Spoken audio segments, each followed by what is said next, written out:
Barry Bryson here again, thanking you for joining me for another 5 good minutes with the Word. We're talking about Pontius Pilate, and I gave you his history, that which we know of him from the Bible and from outside sources. He's mentioned in Josephus. He's mentioned in the only Roman historian that mentions him is Tacitus, and Tacitus mentions him in connection with the burning of Rome and the persecution of Christians, in which he associates Pilate with the execution of Jesus, which is ironic, don't you think?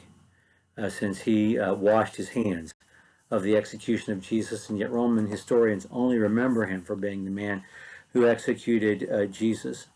Not long ago, there was a Pilate inscription that was found in Caesarea, and there have also been coins found that have his inscription on them as being the governor of Judea. So he is attested in outside sources.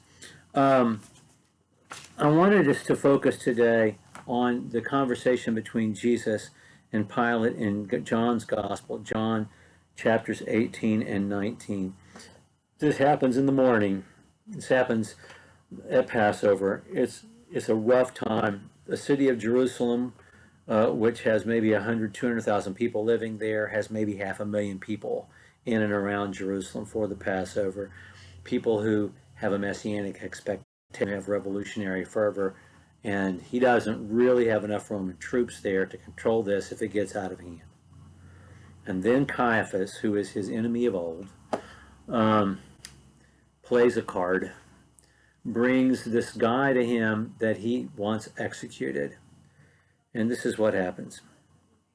Pilate, therefore, entering into the praetorium, summoned Jesus and said to him, "Are you the king of the Jews?"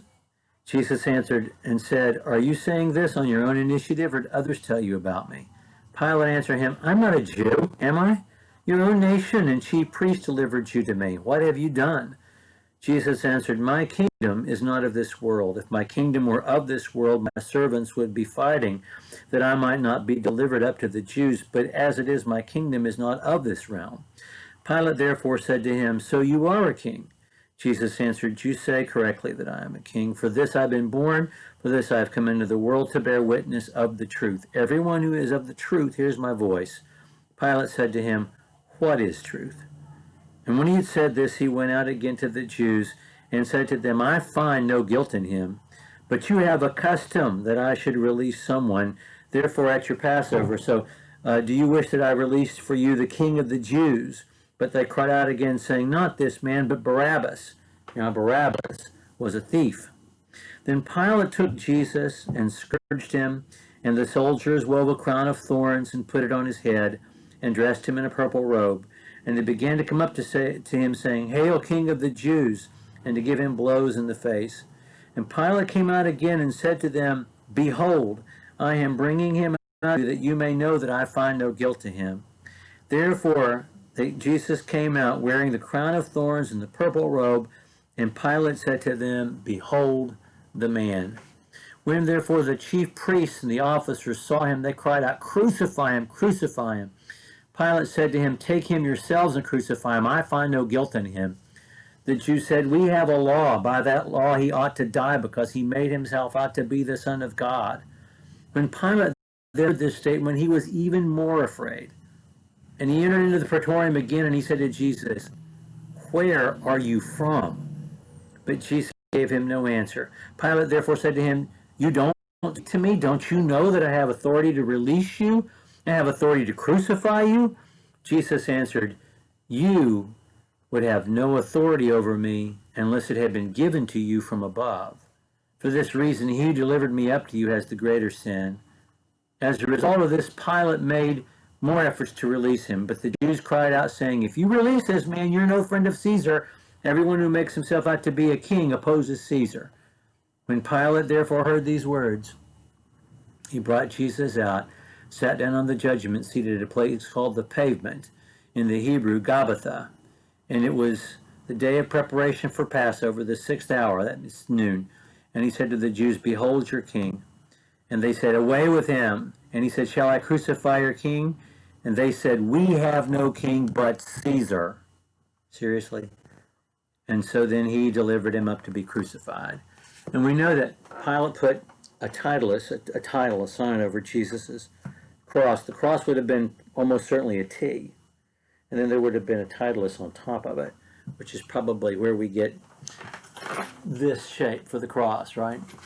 But the oldest depiction of the crosses that we have in art of crosses are there a T. And that sign would have said the man's, what he did, why he's being executed. And Jesus says, Jesus of Nazareth, the King of the Jews. And they said, the chief priests said, don't put that there. Say that he claimed to be the King of the Jews. And Pilate says, what I've written, I've written. It's an amazing event. Pilate clearly knows Jesus is innocent. He is clearly someone who has racial hatred towards the Jews. That's playing into this as well. He's clearly being victimized by the high priest. And he tries to wash his hands of the death of Jesus, and he can't. Because all of history associates him with the death of Jesus. That's one lesson we learn from this. That you can't wash your hands of the choices that you make. But there's something else. I said yesterday that I have a little bit of sympathy for Pilate. He seems to me to be a guy trying to do his job in an impossible situation. And as much as he hates the Jews, he does not want to execute an innocent man. And he comes to know how innocent Jesus is. I don't think that we are in a position to do more than learn a lesson from Pilate. I don't think any of us are in the position of feeling ourselves morally superior to Pilate, because every one of us has known to do the right thing and not done it. And every one of us is the reason Jesus died. So let's take that away from our conversation about Pilate as well. Thank you for joining me for 5 good minutes, which have turned into 7. Sorry about that. But next week we're going to go to the Old Testament, and we're going to talk a little bit about the book of Ruth. I'm indulging myself. It's my favorite book in the Old Testament. Thank you, and we'll talk to you then.